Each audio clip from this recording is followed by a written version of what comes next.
Assalamualaikum warahmatullahi wabarakatuh. Perkenalkan, nama saya Gesa Iyasat dengan NIM 87762397 dengan tutor Pak Amin Rais menjelaskan tentang simbiosis. Nah, simbiosis itu apa? Simbiosis adalah suatu ekosistem selalu terjadi hubungan saling ketergantungan antara makhluk hidup dengan makhluk hidup dan dengan lingkungannya. Suatu bentuk hubungan yang sangat erat antara satu spesies makhluk hidup dengan spesies makhluk hidup lainnya. Nah, simbiosis terbagi menjadi 3, yaitu simbiosis parasitisme, simbiosis mutualisme, dan simbiosis komensalisme. Apa aja? Ayo kita buktiin ya. Halo teman-teman semua, bisa kita lihat di sini ada pohon jambu. Simbiosis mutualisme antar pohon jambu dan semut adalah interaksi saling menguntungkan ya. Semut mendapatkan tempat tinggal dan sumber makanan. Sementara pohon jambu terlindungi dari hama perusak daun dan buah karena agresivitas semut tersebut. Berikut adalah penjelasan detail mengenai hubungan mutualisme tersebut. Keuntungan bagi semut. Yang pertama, tempat tinggal. Semut rangrang membuat sarang di dedaunan pohon jambu yang rimbun. Yang kedua, sumber makanan. Semut memakan nektar dari bunga atau zat gula yang dihasilkan oleh kutu daun yang menempel pada tanaman, sekaligus memakan hama kecil lainnya yang hinggap di pohon jambu. Dan untuk keuntungan bagi pohon jambu, perlindungan yang pertama adalah perlindungan dari hama. Semut rangrang bersifat teritorial dan agresif. Mereka menyerang serangga lain seperti ulat, belalang, atau kepik yang berusaha memakan daun atau buah jambu.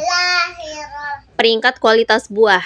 Dengan berkurangnya hama, pohon jambu tumbuh lebih sehat dan produksi buah meningkat.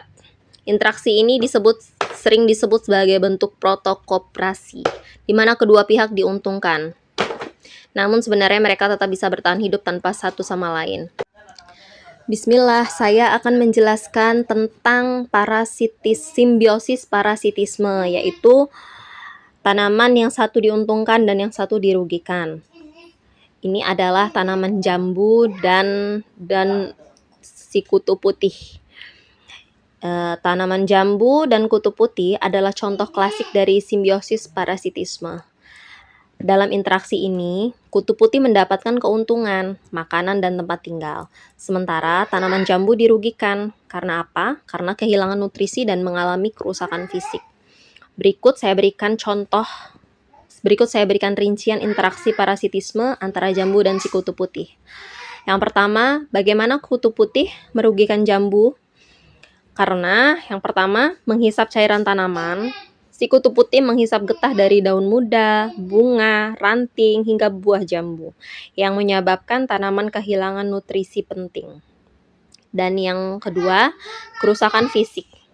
Serangan parah menyebabkan daun menguning, melengkung, pertumbuhan terhambat, serta bunga dan buah muda gugur. Yang ketiga, embun madu dan jamur kelaga.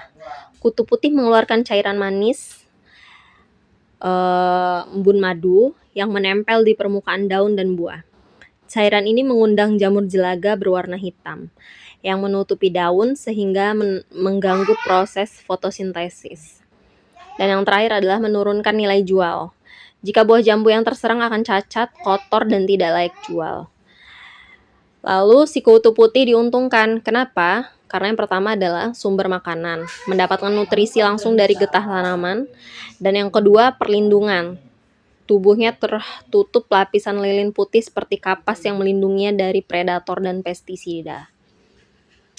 Yang ketiga, hubungan tambahan atau simbiosis mutualisme. Ini hubungan tambahannya aja ya. Kutu putih seringkali bersosialisasi dengan semut. Semut melindungi kutu putih dari predator seperti kumbang dan membantu menyebarkan ke bagian tanaman lain sebagai imbalannya. Semut memakan embun empedu yang dihasilkan kutu putih. Nah, yang keempat ini adalah cara pengendali hama kutu putih pada jambu. Yang pertama adalah mekanik, mengelap atau menyemprot bagian yang terkena dengan air sabun atau air hangat, terutama saat serangan ringan. Yang kedua, biologis, menggunakan musuh alami seperti kumbang. Bahasa latinnya adalah Cryptolaemus montorizeri.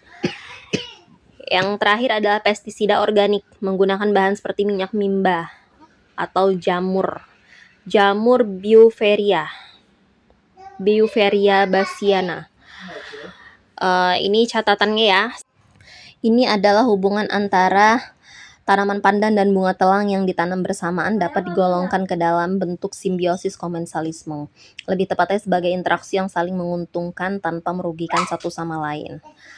Mengapa disebut demikian? Karena pandan sebagai pihak yang ditumpangi. Tanaman pandan umumnya tumbuh tinggi, kokoh, berdaun rimbun, menyediakan struktur yang stabil. Sedangkan bunga telang sebagai pihak yang untung. Bunga telang adalah tanaman merambat yang membutuhkan rambatan untuk mendapatkan sinar matahari optimal untuk fotosintesis ketika merambat.